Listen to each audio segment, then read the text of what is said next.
Assalamualaikum teman-teman. Gimana kabarnya hari ini? Nah, hari ini kakak akan menjelaskan tentang apa sih itu cyberbullying. Yuk, disimak videonya. Cyberbullying. Ada yang tahu cyberbullying itu apa? Definisi cyberbullying. Cyberbullying adalah penyalahgunaan internet untuk melecehkan, mengancam, memperlakukan, dan mengejek orang lain. Cyberbullying merupakan perilaku berulang yang ditujukan untuk menakuti, membuat marah, atau mempermalukan seseorang yang terjadi di media sosial. Cyberbullying adalah perilaku yang sangat berbahaya bagi seseorang loh, termasuk remaja, karena dapat mengakibatkan kecemasan, depresi, dan bahkan bunuh diri. Kalian tahu nggak sih, di Indonesia jumlah korban kasus cyberbullying yang diperoleh dari APJII atau Asosiasi Penyelenggara Jasa Internet Indonesia? Pada tahun 2017, terdapat 20 kasus pada remaja putra dan 35 kasus pada remaja putri dengan total 55 kasus kejadian cyberbullying. Oh no! Lalu, pada tahun 2018, terdapat 43 kasus pada remaja putra dan 66 kasus pada remaja putri dengan total 109 kasus kejadian cyberbullying. Nah, selanjutnya nih teman-teman, akses untuk melakukan cyberbullying itu ada bermacam-macam.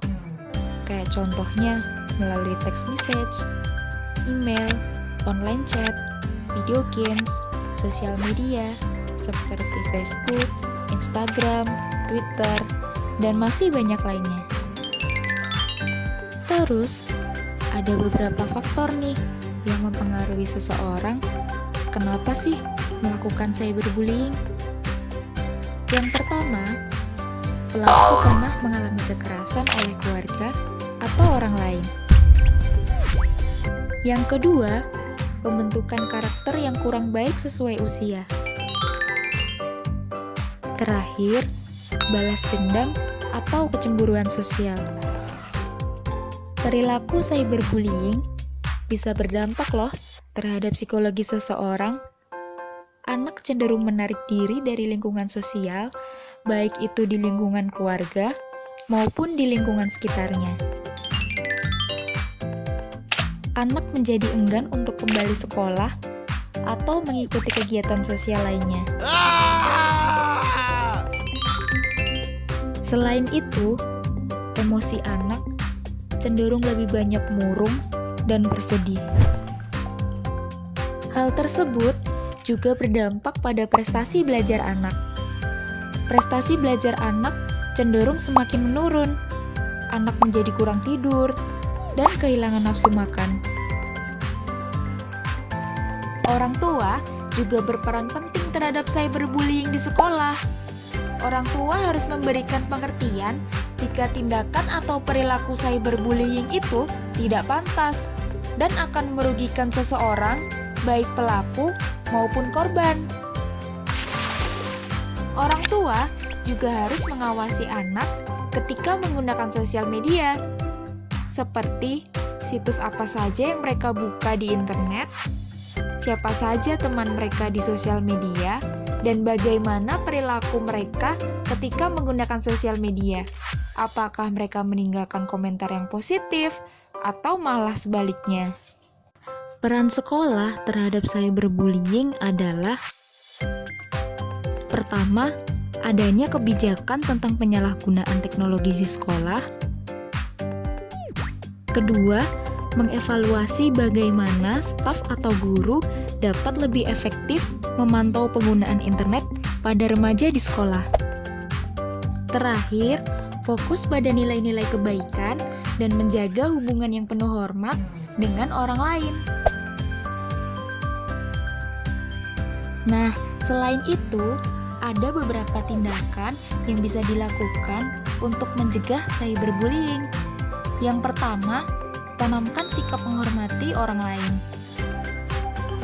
Yang kedua, menyebarkan pesan-pesan atau komentar yang positif. Yang ketiga, jangan terpancing dengan cemoohan orang lain di media sosial. Keempat, jangan memancing amarah atau emosi orang lain. Kelima, jangan mudah percaya dengan teman baru di media sosial. Nah, selanjutnya, melindungi media sosial dengan tidak menerima permintaan pertemanan jika kita tidak mengenali orang tersebut. Dan yang terakhir, tidak menyebar informasi yang belum tentu benar atau sharing before sharing ya. Lalu, apabila kita temui di lingkungan sekitar kita, misalnya teman kita atau bahkan keluarga kita sedang mengalami cyberbullying, ini ada beberapa langkah yang bisa kita lakukan untuk menangani cyberbullying. Langkah pertama adalah berbicara dengan mereka untuk memastikan kondisi mental, emosional, dan fisik mereka baik-baik saja. Yang kedua, batasi akses ke segala jenis perangkat teknologi selama mungkin.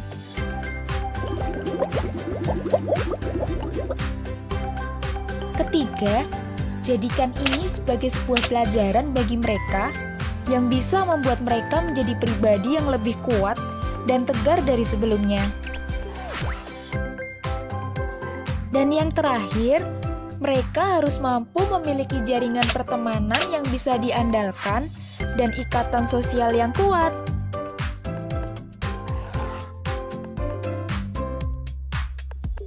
Nah, ini kakak ada beberapa solusi pada masalah cyberbullying.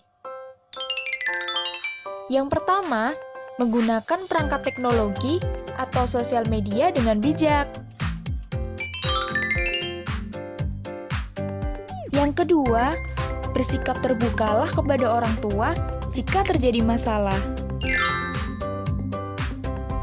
Ketiga, jangan lupa melakukan aktivitas fisik yang positif ya. Yang keempat, kita harus mampu membangun pertemanan yang positif. Nah, itu dia teman-teman, sedikit penjelasan tentang cyberbullying. Semoga kita selalu terhindar dari cyberbullying ya. Sampai jumpa!